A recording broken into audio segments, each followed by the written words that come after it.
Bismillahirrahmanirrahim. Satu hal yang tidak mungkin kita hindari dalam kehidupan ini adalah perubahan. Dalam proses kehidupan manusia, perkembangan manusia ini tentu terus-menerus terjadi dan kita berkembang menuju proses kesempurnaan. Dan betapa kemudian kesempurnaan yang terjadi dalam kehidupan manusia ini berkembang begitu pesat dan sangat cepat. Saya berada pada satu masa kehidupan ini, perubahan yang sangat signifikan dalam sains dan teknologi luar biasa. Saya saksikan dulu gimana kita ketika kecil misalnya memiliki televisi hitam putih dengan cukup besar, tapi telepon juga mungkin sangat jarang pada era tahun 70-an. Tetapi perubahan sangat dahsyat terjadi dan signifikan. Revolusi teknologi ini begitu dahsyat terjadi sehingga dalam waktu singkat kita melihat sekarang bagaimana seluruh teknologi itu bergabung dalam satu satuan, ya, seperti kita menggunakan handphone saat ini.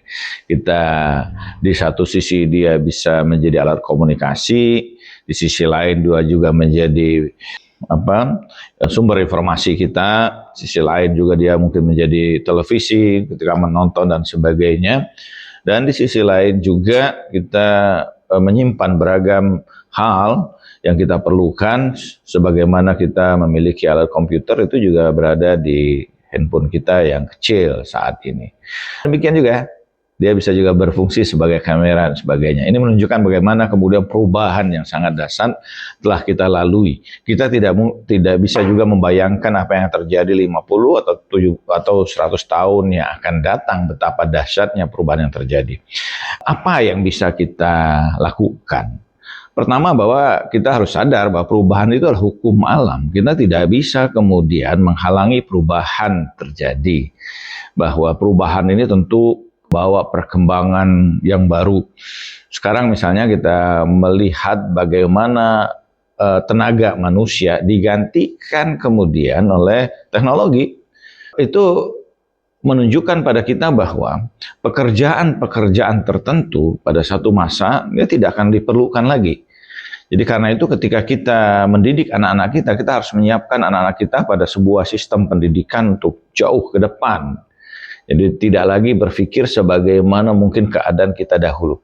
Perkembangan informasi yang demikian cepat karena media sosial yang begitu luar biasa, sehingga semua orang kemudian memiliki medianya masing-masing, dapat menyampaikan informasi sesuai dengan apa yang ada dalam pikiran mereka.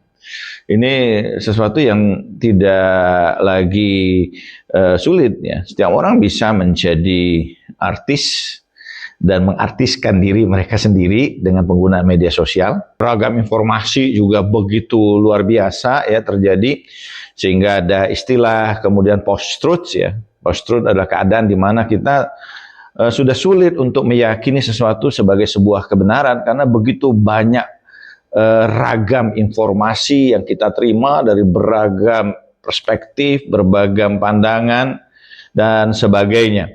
Kita juga sudah kesulitan juga untuk menganalisis apakah ini merupakan realitas yang sesungguhnya atau kemudian AI yang sekarang ini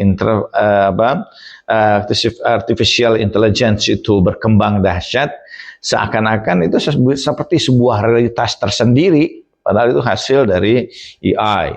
Dan kecerdasan AI yang ada sekarang ini kan juga sudah sampai pada satu konteks di mana mendekati kecerdasan yang dimiliki oleh manusia, sehingga menggantikan peran manusia luar biasa.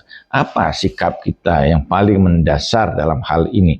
Yang pertama, kita tidak bisa menghalangi perubahan. Artinya bahwa melihat perubahan ini kita harus menunggangi perubahan itu dengan apa? Dengan pengetahuan. Jadi dari awal kaum muslimin ini harus bekerja luar biasa mendidik anak-anak mereka untuk sesuatu yang jauh ke depan.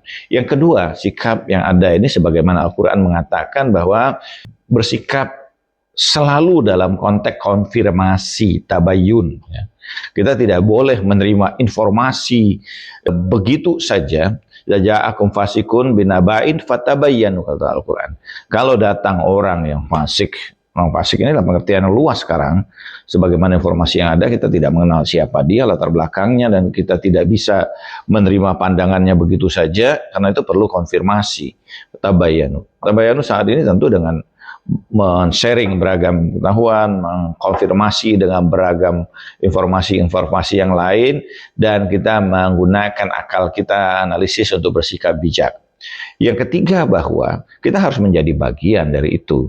Artinya bahwa ini sebuah satu sisi memang satu ancaman, tapi di sisi lain merupakan kesempatan untuk menyampaikan informasi-informasi yang baik, informasi-informasi yang benar, informasi bahkan menjelaskan agama, menjelaskan kemudian beragam nilai-nilai baik yang disampaikan oleh Islam, oleh Al-Quran, dengan menggunakan media ini. Jadi sekarang, saat ini ada sebuah kesempatan bahwa dengan menggunakan media-media yang ada, dan artinya bahwa kita bisa menyampaikan informasi itu, menyampaikan dakwah, menyampaikan kemudian pesan itu untuk sekian ribu atau sekian juta orang tanpa harus kemudian secara langsung dan dimanapun. Artinya bahwa kita akan dituntut nanti. Kalau kita tidak menggunakan media sosial ini untuk menyampaikan pesan-pesan penting agama, padahal ini sesuatu yang sangat mudah. Setiap kita itu ada berada di genggaman kita sendiri, sehingga bagaimana kita memanfaatkan teknologi ini untuk sesuatu yang baik, untuk sesuatu yang justru kemudian tanpa sadar ini menjadi amal jariah kita, karena kita sudah menyebarkan pengetahuan melaluinya. Kalaupun kita tidak memiliki kemampuan untuk menyampaikannya, kita bisa kemudian saat ini mengutip dari ayat Al-Quran atau ceramah-ceramah yang baik untuk kita share sebagai bagian dari proses menyampaikan kebaikan. Karena itu ini satu kesempatan yang penting. Dan yang keempat mungkin bahwa ini saat sebenarnya memberikan berita pada kita apa yang telah disampaikan sebelumnya oleh Nabi. Nabi telah menyampaikan bahwa suatu saat dan Nabi akan datang satu zaman yang orang di timur akan mendengar pada saat yang sama apa yang dibicarakan oleh orang yang ada di barat. Orang bisa melihat dari tempat yang jauh tanpa harus kemudian berjalan ke sana. Bahkan Nabi mengatakan ada satu zaman di mana intiqalu bainan nujum, bahkan terjadi transportasi di antara planet yang ada. Ini bukan satu hal yang mustahil. Jadi dalam menghadapi perkembangan teknologi ini, terutama perkembangan AI yang sangat dahsyat saat ini, kita sebagai kaum muslimin memiliki kewajiban untuk memanfaatkan teknologi ini dan menjadi bagian dari proses teknologi itu, perkembangan teknologi, untuk menggunakan pada hal-hal yang baik. Ud'u ila sabili rabbika bil hikmati wal mau'izatil hasanah wajadilhum billati hi ahsan. Terima kasih, walhamdulillahi rabbil alamin.